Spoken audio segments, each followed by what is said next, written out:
नमस्कार साथियों, आप सभी का स्वागत है जीएसटी के एक और शॉर्ट सेशन के अंदर, जिसके अंदर सर हम बात करेंगे amount available in one major और वन माइनर हेड। क्या अमाउंट जो अवेलेबल है वन मेजर और वन माइनर हेड के अंदर, क्या उसको यूटिलाइज किया जा सकता है टू पे लाइबिलिटी इन अदर या फिर अनदर मेजर और माइनर हेड। सर हमें समझा दीजिए, हमें इतनी इंग्लिश समझ नहीं आती। मैंने कहा sir okay.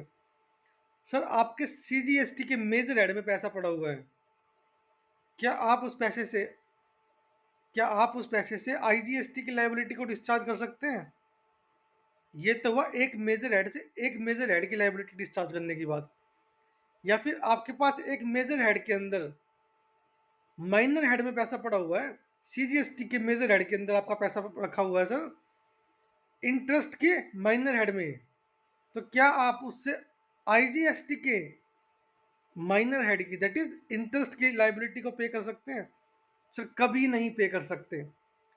Amount available in one major or minor head cannot be used to pay liability in another major or minor head। लेकिन सर आप इस पैसे को ट्रांसफर करके यूटिलाइज कर सकते हैं। क्या मीनिंग सर? सर आप क्या करेंगे, सीजीएसटी का पैसा पड़ा हुआ आपके पास, आप उसको पहले आईजीएसटी में ट्रांसफर करा दीजिए। सर इलेक्ट्रॉनिक कैश लेजर की बात कर रहा हूं मैं। आपके पास इलेक्ट्रॉनिक कैश लेजर के वन मेजर और माइनर हेड में पैसा पड़ा हुआ है, लेकिन आपको लायबिलिटी डिस्चार्ज करनी है अनदर मेजर और माइनर हेड की, तो आप डायरेक्टली तो नहीं कर पाओगे। लेकिन आप क्या करोगे सर, आप उस पैसे को पहले ट्रांसफर करोगे।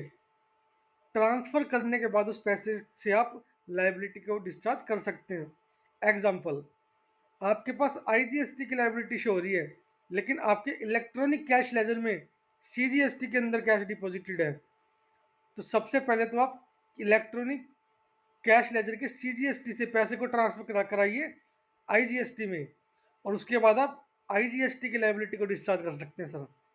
तो ऐसे ही कुछ वीडियोस को देखने के लिए, ऐसे ही कुछ नए एग्जाम्पल्स को समझने के लिए हमारे साथ जुड़े रहिए। Stay connected. Thank you.